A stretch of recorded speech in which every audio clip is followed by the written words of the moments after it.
Warning. This post is about fear, which, like any psychologically informed method of persuasion, is ripe for abuse and manipulation. So I'm going to start by assuming one thing. You will use this power for good, not evil.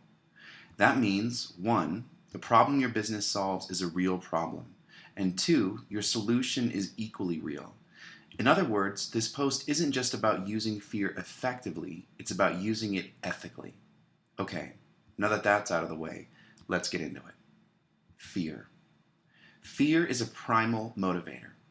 In fact, according to Daniel Goleman, author of Emotional Intelligence, it's the most primal.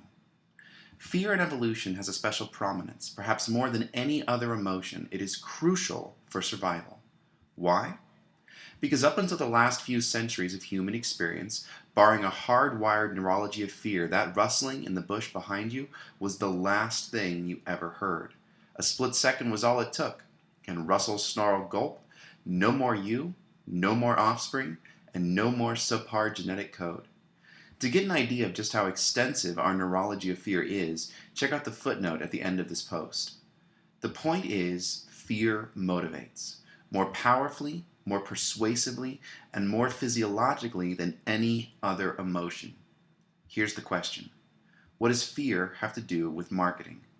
Psychologists refer to the dominant role fear plays in day-to-day decisions as loss aversion.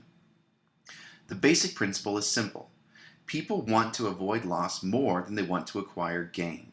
We are more motivated by the threat of losing than we are by the prospect of winning. And of course, aversion and avoid are just synonyms for fear. In other words, fear trumps hope. The marketing implications of this insight are enormous, and smart marketers have been taking advantage of it for years. A perfect example is what Dan Kennedy calls the problem agitation solution formula. Here's a quick breakdown. Number 1, define the problem in the simplest way possible. Set forth the problem in clear, straightforward terms. You need to say here only enough to elicit agreement. Number 2, agitate. Once the problem is established clearly and factually, it's time to inject emotion. Tap their anger, resentment, guilt, embarrassment, fear, any and every applicable negative emotion. You should have your readers mentally wringing their hands, pacing the room, saying this has got to stop. I've got to do something about this. What can I do about this? If only there were an answer. And so, number 3, present the solution. The third step is to unveil the solution, the answer, your product or service, and the accompanying benefits. The problem, pun intended, is most marketing skips step 2, agitation. We identify the problem and go right into the solution without ever stopping to drive the problem home. What happens? Our copy falls flat. It doesn't connect, it doesn't impact, it doesn't move, and ultimately, it doesn't sell. This is a huge opportunity you don't want to miss. So, in step 1, focus on simplicity and agreement. Show your audience that you understand their fear, and if needed, prove that the problem really is a problem by providing facts. In step 2, focus on emotion and volatility. Having established the problem, now it has to get real, realer than real. This means pressing hard on the it gets worse, much, much worse principle. What really blew the doors off of the incredible power of fear was a recent I Love Marketing interview with John Benson, developer of the $10 billion revenue-producing video sales letter, sometimes called the ugly video sales letter. Not surprisingly, Benson defines Kennedy's second step as the big problem. Again, most of us do a fairly good job defining the problem writ small. What we don't do is tell our audience that the problem is bigger, much bigger than they ever realized.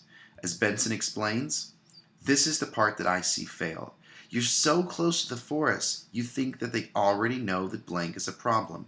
They don't know that. They have a vague idea that it's a problem, but they have no idea how big it is. So your job is to tell them everything that could go wrong when this problem remains in your life.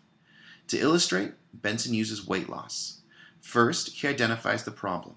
You're overweight, unhealthy, and unhappy. But of course, it gets worse, much, much worse. Benson presents 2 fear-inducing stats.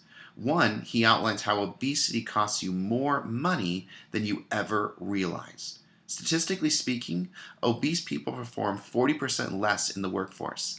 Now, this is probably due to prejudice, and it's certainly unfair, but it's still the reality. Two, he explains how obesity is also costing you more time than you ever realized. Over a 20-year period, obese people will spend 9 months more than their healthy counterparts walking to and from their cars in grocery store parking lots alone. This isn't a dig on how often overweight people go to the store. Not at all. It's simply about speed. So, to recap, step one, here's the problem. Step two, but oh, it gets worse. Much, much worse. So, to drill down and drive home your audience's deepest fears, here are 13 emotionally charged questions to unleash the most primal human motivator in your copy. All right, jump back to the post and enjoy, or else.